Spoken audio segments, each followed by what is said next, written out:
Arkadaşlar, yeni bir arıza videosuyla karşınızdayız.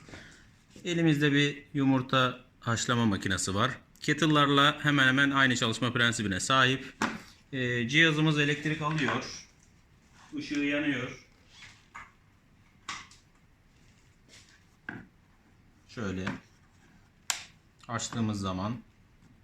Ama rezistansta herhangi bir ısınma olmuyor arkadaşlar. Bu durumda cihazı elektrikten çıkarıyoruz. Arızasına bakıyoruz.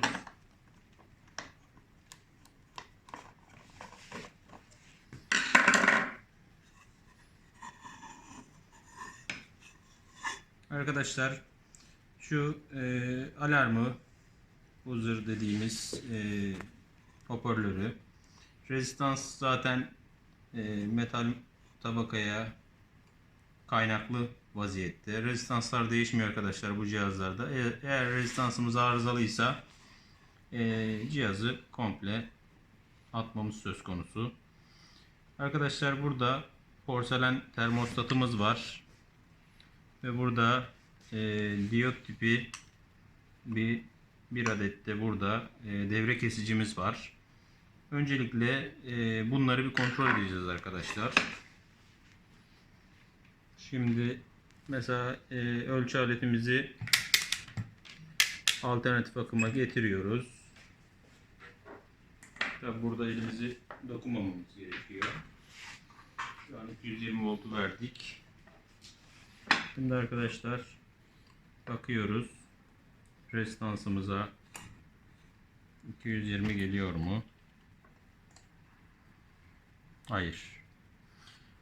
Arkadaşlar, rezistansımız arızalı değil demektir burada. Güzel haber. Daha sonrasında kısa devre moduna alalım. Kettle'larda, çaycılarda da bu işlem uygulanabilir. Şimdi arkadaşlar, buradaki termostat, porselen termostata bir bakacağız.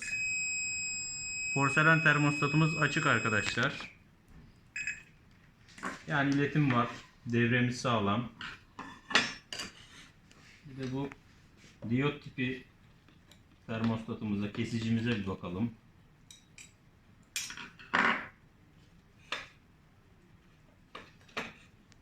Şu yalıtkan malzemeyi sıyırıyoruz arkadaşlar.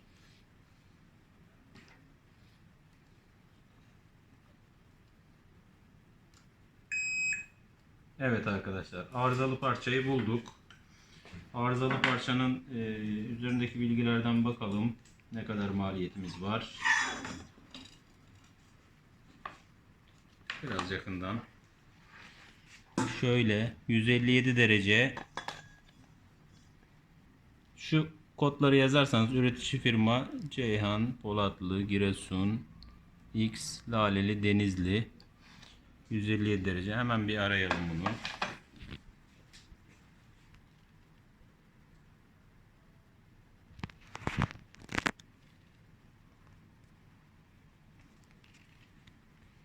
Evet arkadaşlar. Şöyle fiyat bilgisi gözükmekte. 157 derece diyot tipli metal termik sigorta.